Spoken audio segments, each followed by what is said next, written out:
Well, a fine good morning to you. It's Sunday here. And something I promised Bob McDonald I would do some time ago, and finally getting around to doing, which is explain, or at least describe, and possibly even show how I play the solo that I play in Folsom Prison Blues. Now, this solo has not changed a whole lot since I started playing it or figured out something that would work for this song. And it has evolved slightly in that when I first started playing it, it was in the original Haywire, which became the Whitey O'Kane band, and I was the only guitar player in that band. So I got two shots at it, and I would play the first one in a fairly stable, well, I don't know about stable, in a fairly simple, the basic, what I would call the Lutheran version of it, which is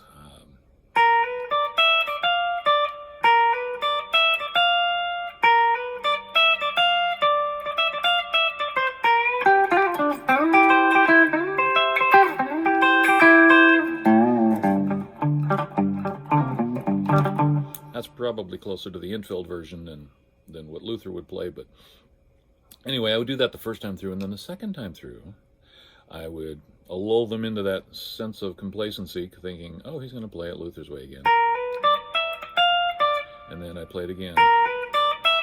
About the time I'm thinking, yeah, same old stuff, I'd go.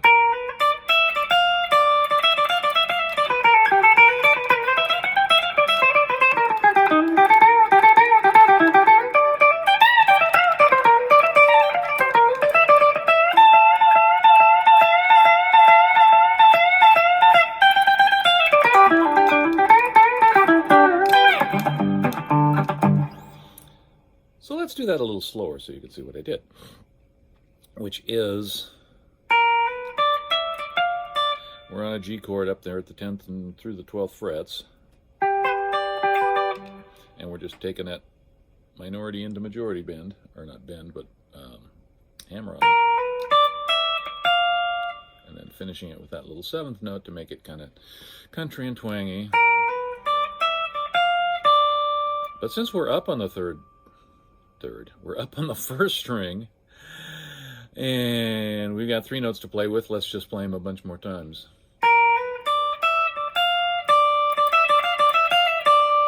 So we just play that D, E, and F until we get kind of tired of it. And then we drop down a little bit and do a little chromatic bluegrass downward run, followed by a chromatic bluegrass upward run. Thank you, Lester Flatt. And then we repeat that third minor to major resolution. And then we jump up, changing positions, because we're on the 4 chord now. Now we're doing a C chord in this position, and we're just playing notes around it. Little Mr. Rogers stair-step walk down. Yet, before they get too complacent and decide they've wandered into Mr. Rogers' neighborhood, we follow that with a little country bend, and a downward bend at that, followed by another minor to major third hammer-on.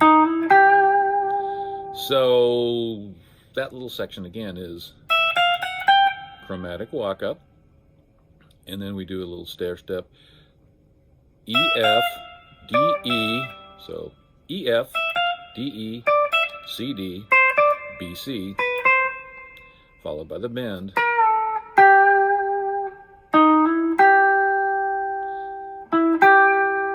And because we want to show we mean business, we play that E, G a second time. Plus it fills in the rhythm correctly. And then we do another slide up to G chord up here on the 15th fret. Your basic bluesy rock and roll. G chord with a 6th in there. From there it goes.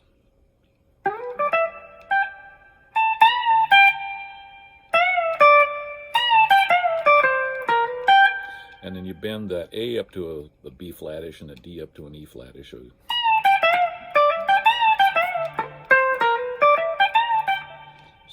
except now I've forgotten how it goes. So we're going to take another run at it and see if I can remember.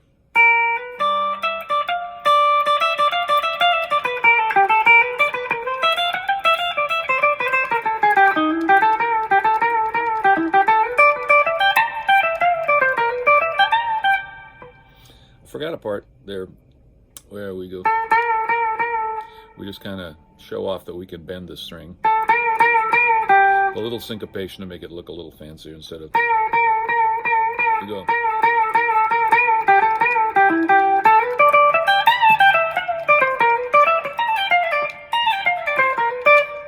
Then we do that Brian Setzer pull-off run.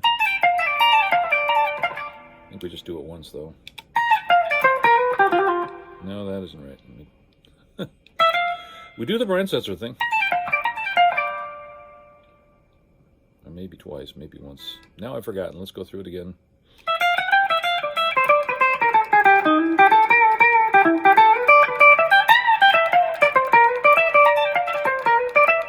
Yeah, that's just once.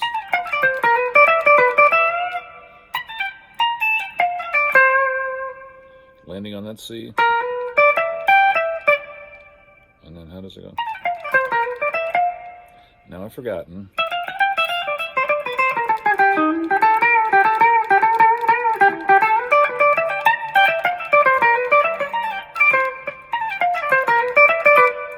Wow, this is getting tough. And about the time I play it right, I notice I'm not showing it to the camera. So let's try it again.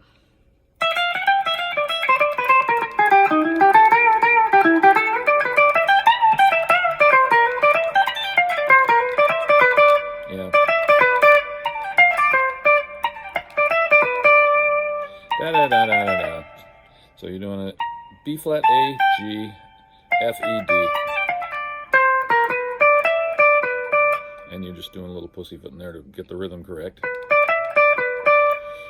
Meaning to let your fingers catch up with a beat. If you somehow get behind or ahead, you can play an extra note there to synchronize it. Because then you're going to jump into this country bend sequence, which just does a whole lot of whole step bends.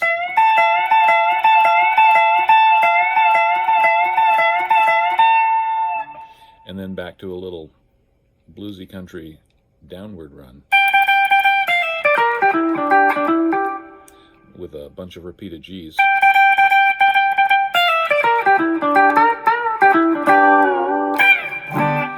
And then you do that glissando, so.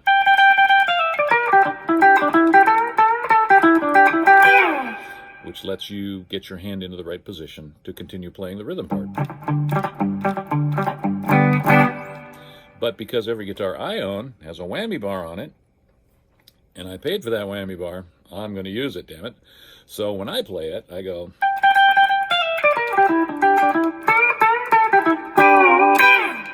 Do an extra little flourish with a whammy as I jump into the glissando.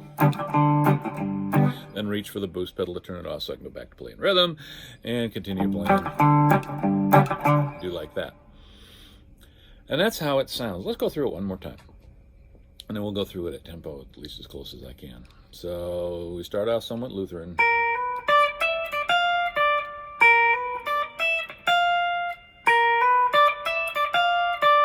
Jumping to.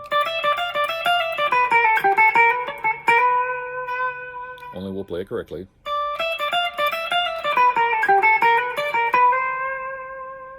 Sometimes I land on that C with my ring finger. Sometimes I get it correctly in the right position. If I don't get it there first, I quickly jump there because I have to have my index finger on the 12th fret in order to do this. A lot of chromaticism in there. Chromaticism separated by Mr. Rogers' stair steps.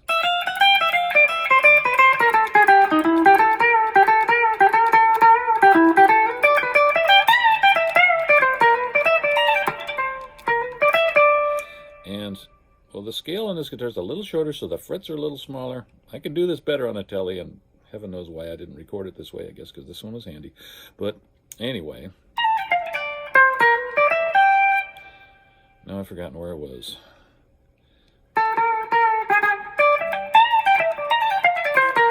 Oh yeah, jumping into those multiple whole step bends.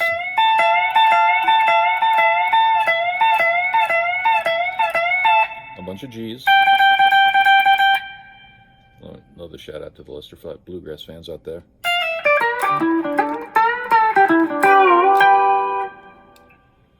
And if I did the whole thing correctly, hopefully this was going to sound like that.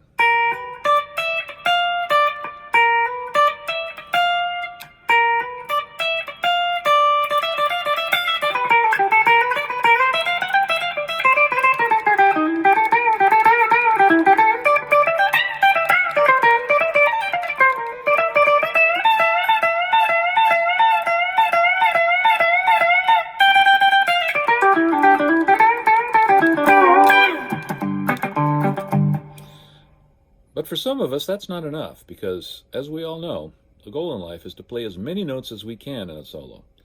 And since I couldn't find a way to squeeze any more notes into there, I did the next best thing, add the delay pedal. So, with some slapback, it sounds like...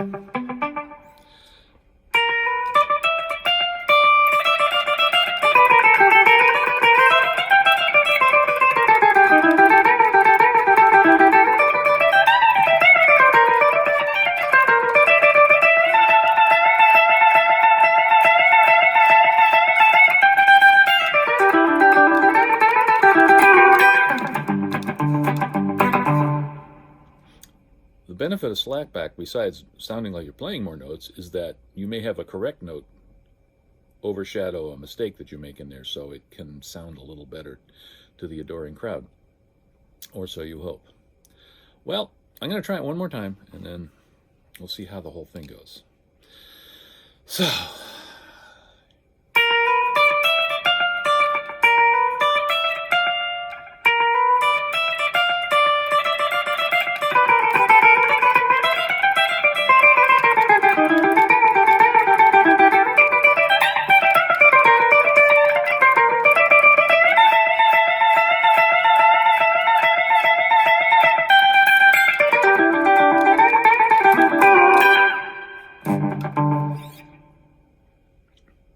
And there you have it, or as close as I'm going to get this morning. Thank you.